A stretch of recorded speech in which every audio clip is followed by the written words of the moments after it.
Good day. Welcome to part 2 of our topic on drying and dehydration. So last meeting, we have discussed the difference between drying and dehydration as well as the factors which affect drying rate.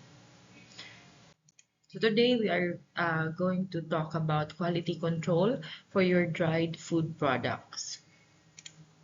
So the endpoint of a drying process is predetermined by the required water activity as well as the required moisture content for the stability of your dried product. So food technologists construct an absorption isotherm study during the product development phase of the product to establish the desired moisture content level, which is designated as endpoint of the drying process. So during product development, food technologists assigned in the research and development department, they basically conduct absorption isotherm study for them to be able to know the desired moisture content for that specific product. So this moisture content will be the target endpoint of the drying process or the target moisture content of the final dried product. So we have here the different methods of drying. Again, we have here air drying, such as one example of your air drying is sun drying, as well as your conventional drying. So we have here two types of conventional drying, room drying as well as your oven drying. Then we also have here the use of different dehydrators. Equipment that use dehydrators, we have here your spray drying process, your drum drying, your tunnel drying, okay? And we also have here another method of drying is freeze drying, which uses freeze dryer equipment. We have vacuum drying as well as osmotic dryer. So we will discuss the different methods of drying as we go along with our discussion.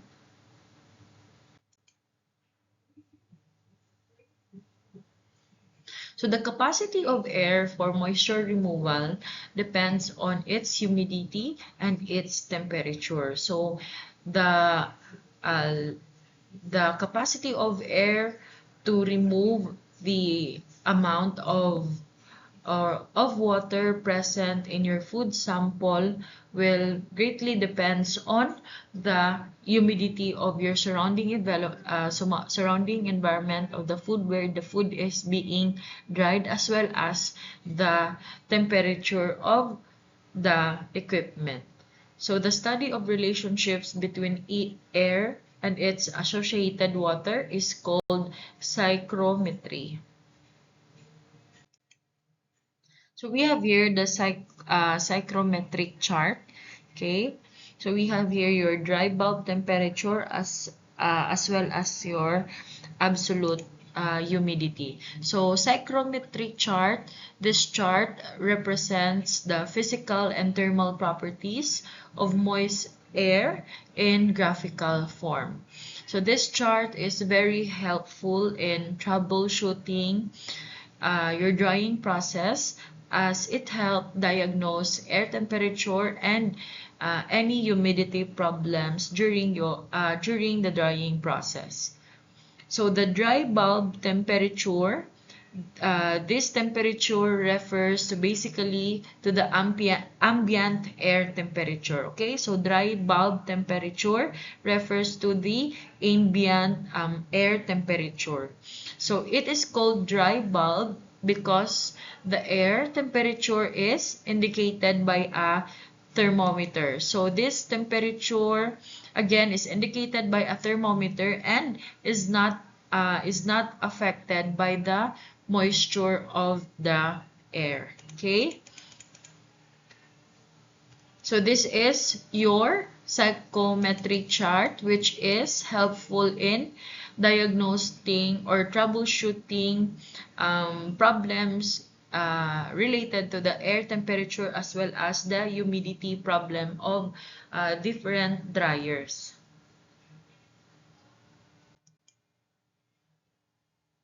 So another method of drying, we have here your sun drying. So this is the oldest method of drying, and it is still popular today for both today both for home and as well as commercial drying. So sun drying is relatively low in cost and technology. So what are the different requirements you need to dry your products in the sun? So basically you need high quality food as well as your drying trays. And the most important thing you need to remember is during sun drying, you need to have a good weather, approximately between 29 degrees Celsius to 30 degrees Celsius or even higher, and low relative humidity. So what type of weather do you need? You need to dry your products under the sun basically during the summer season when it is very humid but the temperature is relatively high. Okay, so the sun's ultraviolet rays, they have sterilizing effect, which inhibits the growth of your microorganisms.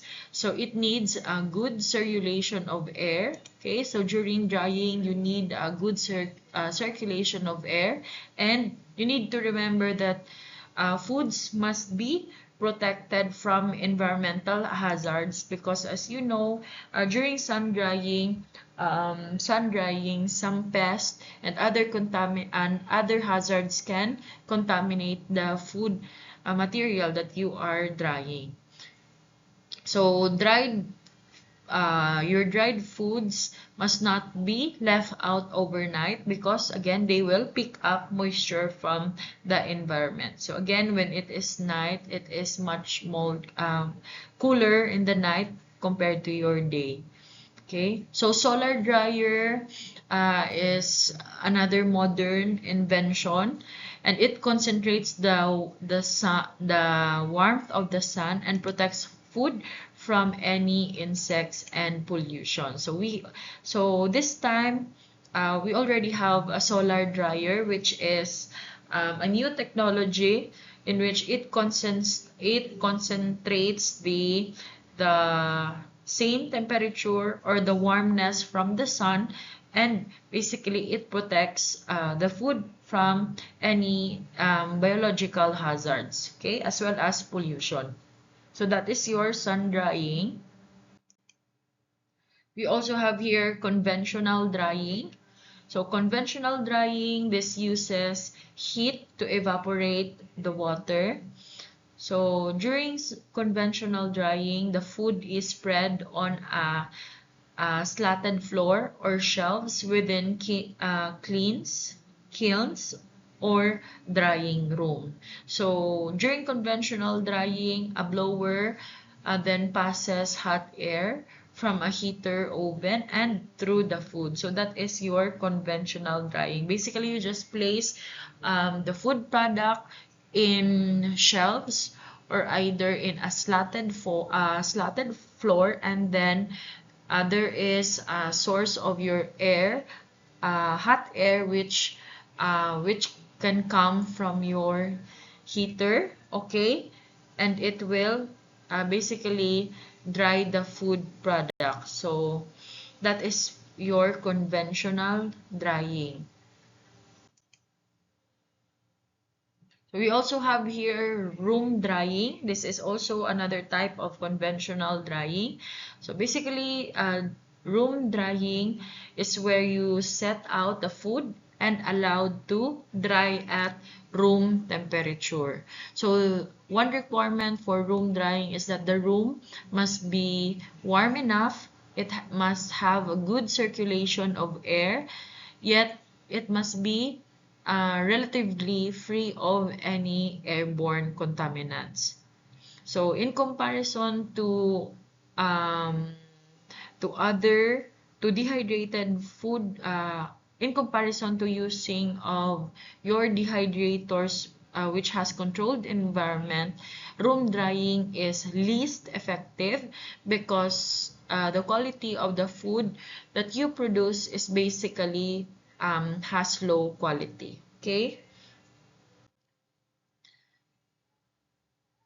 So we also have here oven drying. So this one is a popular method for those who dehydrate small amount of food at home. So this is basically used at home, in which you only need to dry small quantity of your food product. So oven drying is typically done at the temperature of 38 degrees Celsius to 60 degrees Celsius. So above that temperature, above 63 degrees Celsius, it will destroy more of the vitamins, as well as it will case harden the food product. So above, at higher temperatures, again, what will happen is that the only thing uh, that is removed in your food product is those free water that is situated in the surface. And again, those free waters will be evaporated first, and then due to high temperature, basically the bound water as well as the free water inside the matrix of your food are not yet removed. That is why the outside of the food may harden, but the inside of the food product is still moist or still soft. Okay. So oven drying is faster, relatively faster than your sun drying, and it has more controllable. You can control the temperature, okay, as well as the air ventilation during your oven drying than sun drying, as well as compared to your room drying. Okay. So oven drying, this lacks the need for ventilation. Okay, so food must be rotated by hand and rotated by hand. Okay. Again, oven drying, it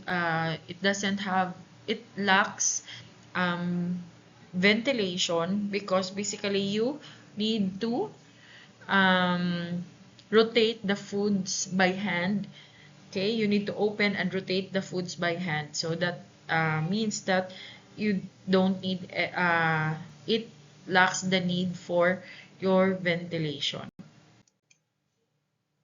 Then we have here your dehydrators. Again, those methods of drying that were mentioned first are basically the most common drying process that is either conducted at home or conducted using small amounts uh, of your food products. So now we will discuss dehydrators. Basically, again, your dehydrators, as mentioned on the first video, dehydrators basically is different from your typical conventional dryers, because you can control the temperature as well as the humidity. So you basically control the climatic conditions that can happen in your food products.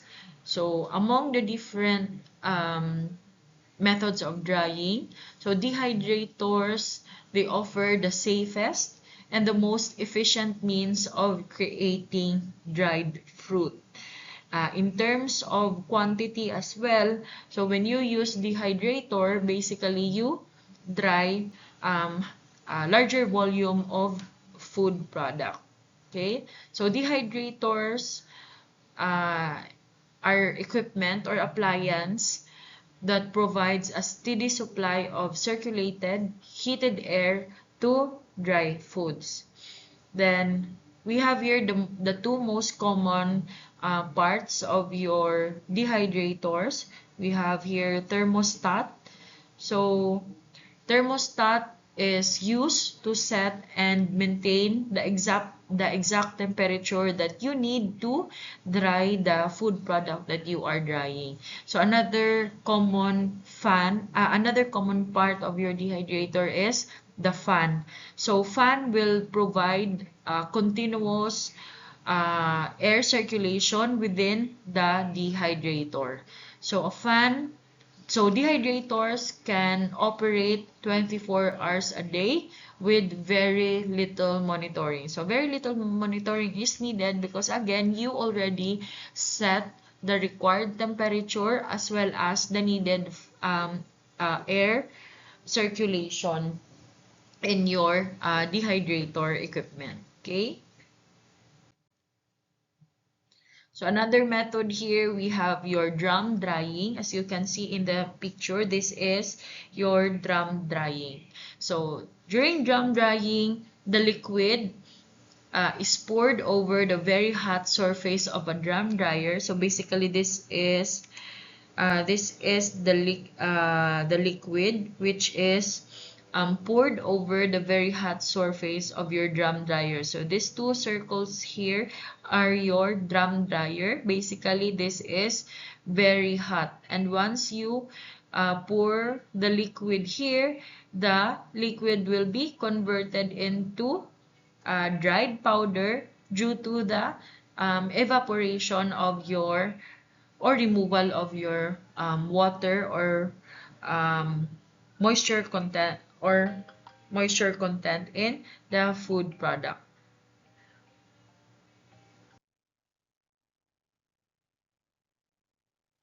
So apologies. Another method of drying we have here is drum drying. So again, during drum drying, you have a liquid solution and then the liquid solution is poured over these two drum dryers. So the two drum dryers are relatively hot, and then your liquid solution will be basically evaporated and thus be converted to a dried product. Okay, so that is your drum drying.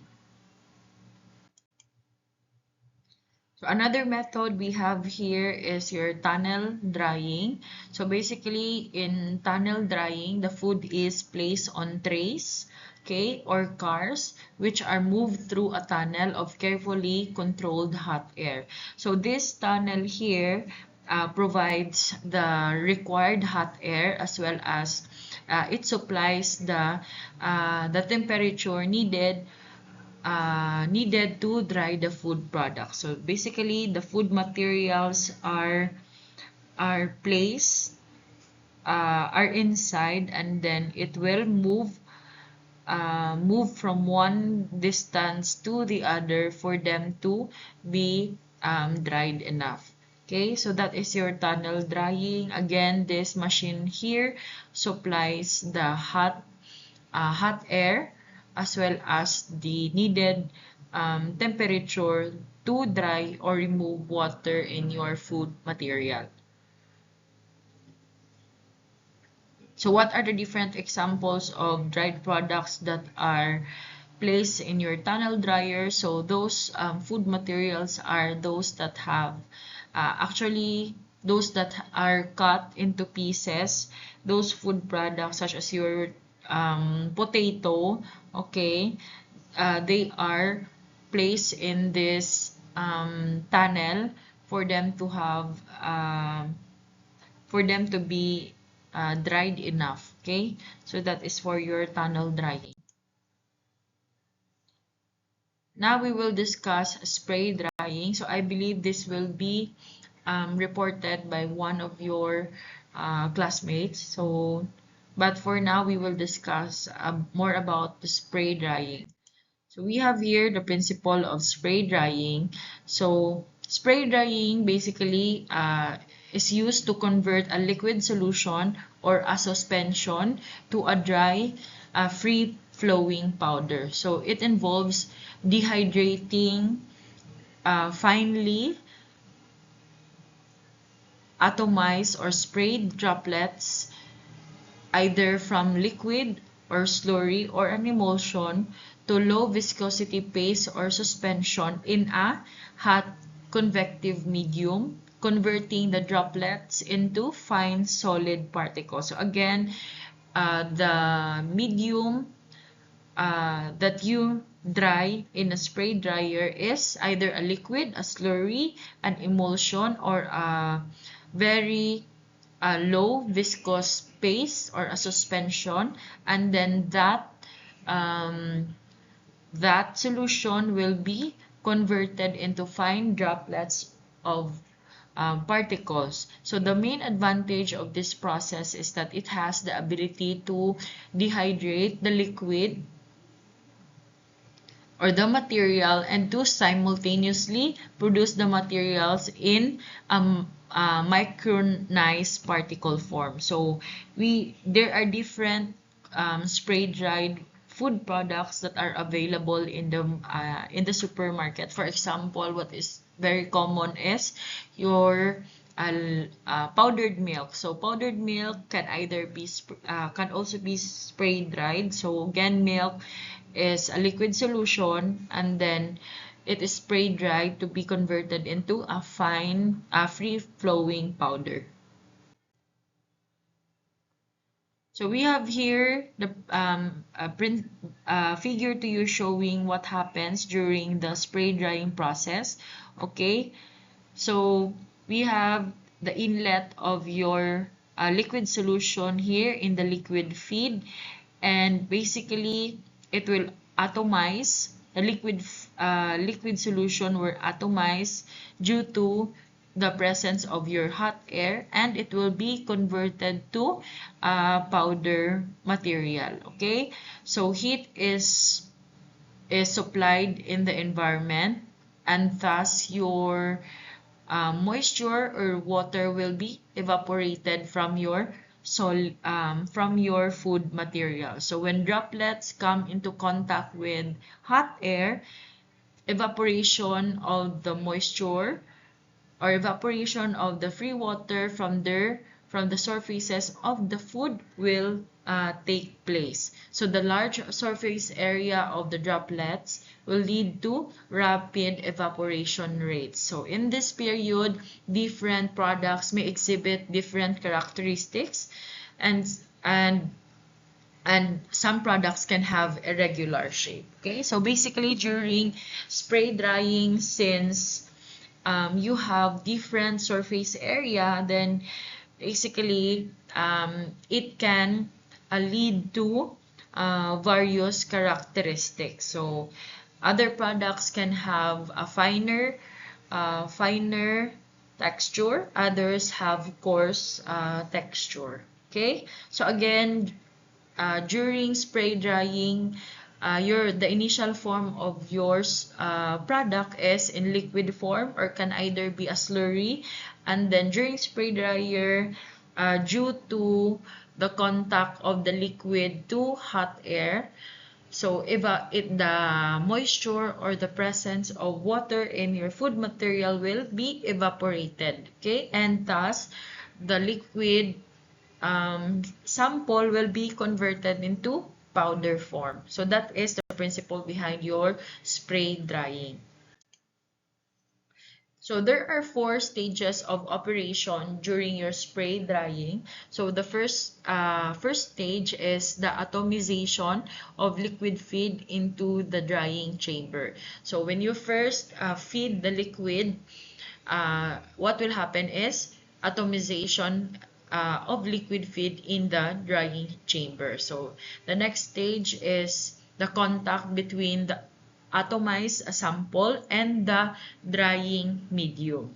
After that, since there is hot air basically inside the spray dryer chamber, when the hot air will be in contact with your atomized sample, so moisture evaporation will happen in such a way that the free water inside the sample or in the surface of the sample will be evaporated. And the last stage of operation in the spray drying is the separation of dried products from the air steam. So the last stage is where you will have now your dried free flowing powder. Okay, so again, first stage is the atomization of your liquid feed into the drying chamber. So your food sample can either be liquid, slurry, or solution. And the next, after atomization, the atomized sample will be in contact with your drying medium, and once the sample is in contact with your drying medium, basically what will happen is the evaporation of the free water, or the water in your sample. So once it will evaporate, then we can have your dried products. Okay. So we have here the schematic diagram for a typical spray dryer. So first, we have here the source of liquid. Then we have your feeding tank, and then your pump. So this pump here will basically transport the liquid to the drying chamber. Okay, so in the drying chamber, you will the first stage will basically happen here, in which the atomization of liquid feed will happen in the drying chamber. So the liquid will be in contact between so in the drying chamber, there will be contact between the atomized sample and the drying medium.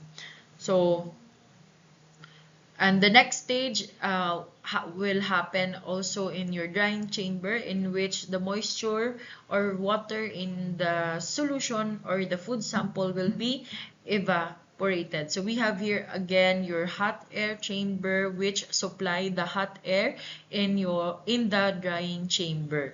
Okay, so after that, when the solution has when the moisture content, or when the moisture is already evaporated, or the water is already evaporated, so we have here your cyclone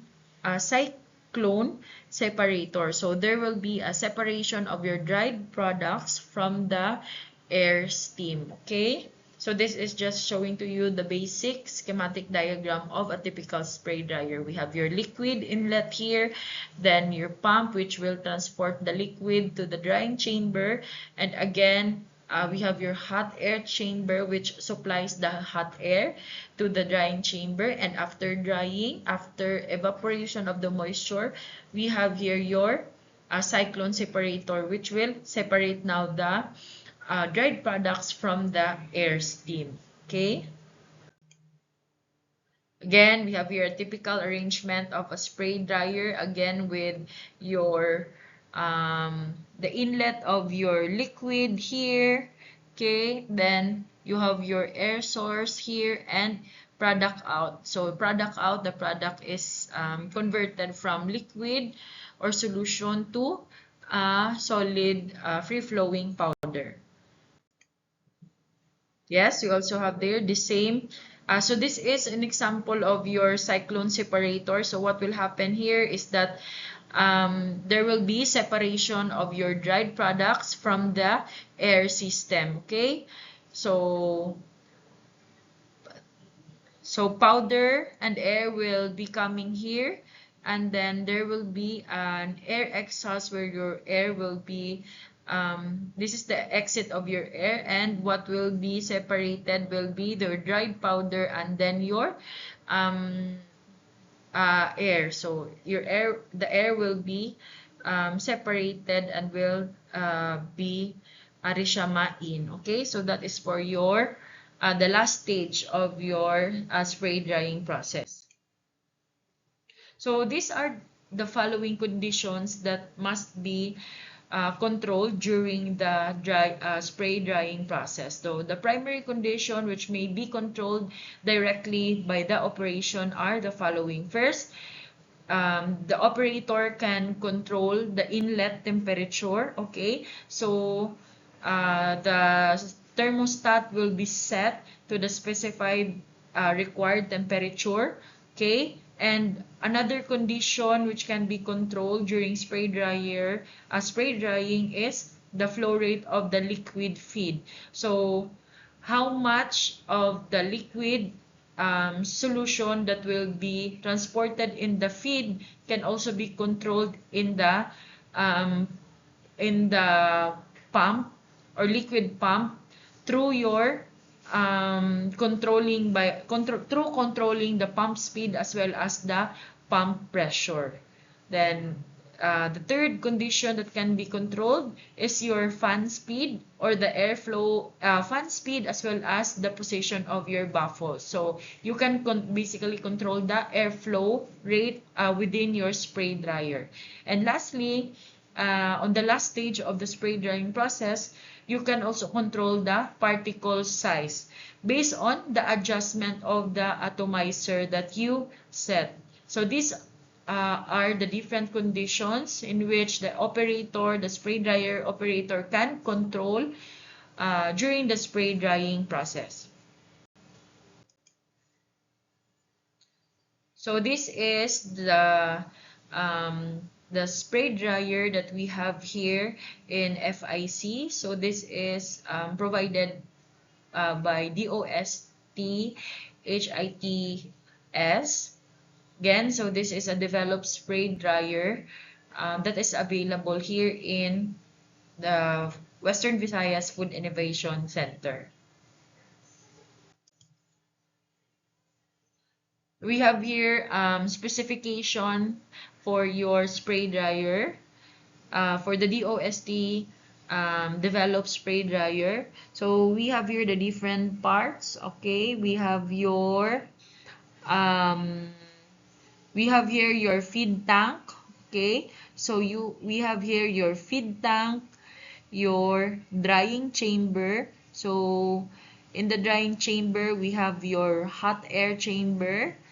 Okay, and then filtration chamber to basically filter the air and then the liquid.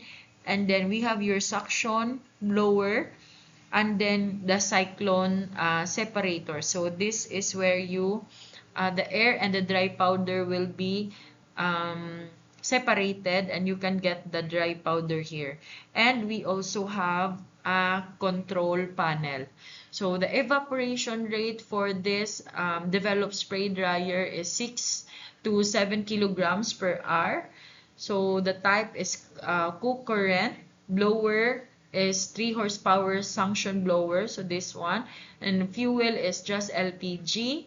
Then we have here your feed delivery. 0.5 horsepower plunger. So this one. So that will basically transport the liquid to your drying chamber. Then the material used is SS304 and then this is the dimension of the DOST developed spray dryer, 2 by 5 meters by 1.7 meter by 3.1 meter, length times width times height. So again, this is the spray dryer that we are going to use for our second experiment. So what are the different applications of a spray dryer? So it is used to dry again your aqueous or organic solutions or emulsions and etc. in industrial chemistry as well as in food industry. So it can be applied in fruits and vegetables, basically those that are in aqueous solution, and then it is also applied for making flavorings and ingredients as well as dairy products, okay, and then poultry products as well, fish and fish products, detergents, dyes or pigments, and pharmaceuticals. So those are the different applications of your spray drying method. So what are the different advantages of your spray dryer in comparison to the different drying methods that we've mentioned? So first, it produces a stable product, and basically the quality is high, okay, and Spray drying is a quick drying method, and it is also a continuous drying process. So it provides product convenient and generally retains nutritional and organoleptic properties of your food. So by using spray dryer, there is a weight and volume reduction, and the product is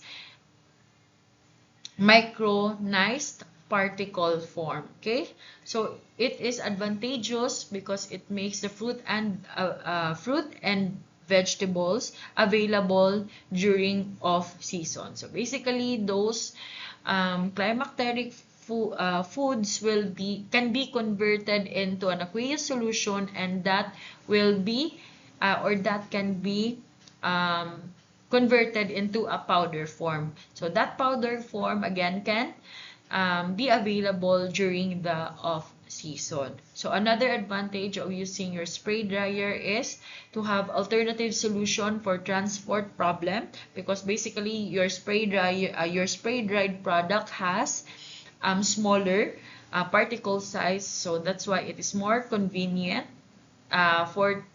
convenient to transport. Okay, so it needs a relatively less area for your storage. So those are the different advantages of a spray dried product.